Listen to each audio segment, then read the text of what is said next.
Hello കൂട്ടുകാരെ, എല്ലാവർക്കും സുഖമാണ്. ഇന്ന് ഉച്ചയ്ക്ക് വല്യമ്മ വന്നിട്ട് പറഞ്ഞ് നമുക്ക് ചക്ക കൂട്ടാൻ വെക്കാമെന്നും പറഞ്ഞ് ഒരു ചക്ക വെട്ടിയിട്ട് വല്യമ്മ ചക്കയോടുള്ള മൽപ്പിടുത്തമാണിത്.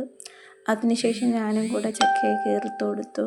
വല്യമ്മ പറഞ്ഞു ഞാൻ കൂട്ടാൻ വെച്ച് തരാം എന്ന് പറഞ്ഞു. അങ്ങനെ ആ വലിയ ചക്ക വെട്ടി ഞങ്ങൾ എടുത്തെടുത്തപ്പോൾ അത് കുറച്ചേ ഉള്ളായിരുന്നു സാധനം. പിന്നെ വല്യമ്മ ആ മുള്ളിൻ്റെ അവിടെയുള്ള ആ ഭാഗവും കൂടെ ചെറുതായിട്ട് അരിഞ്ഞെടുത്തിട്ട് നമുക്ക് കറി വെക്കാൻ ഇങ്ങനെയാണ് പണ്ടുള്ള ഒരു കറി വെച്ചിരുന്നത് എന്നൊക്കെ പറഞ്ഞ് വല്യമ്മ അതൊക്കെ അരിഞ്ഞെടുത്ത് കറി വെച്ച് കൊണ്ട് തന്നു. എന്നിട്ട് പറഞ്ഞ് ചെറുതായിട്ട് കഴിക്കുന്നു, കയ്പ്പുള്ള പോലെ എനിക്ക് തോന്നുന്നെന്ന് പറഞ്ഞു. ഞാൻ കഴിച്ച് നോക്കിയപ്പോൾ എനിക്ക് വല്ല കയ്പ്പൊന്നും തോന്നിയില്ല. ചെറുതായിട്ട് മഞ്ഞപ്പൊടി കൊടുത്തിട്ടുണ്ടോ എന്നൊരു സംശയം.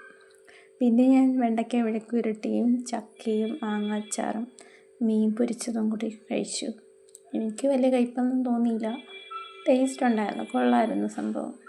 പിന്നെ എൻ്റെ ചാനൽസ് കാണുന്നവർ എന്ത് ചെയ്യണം?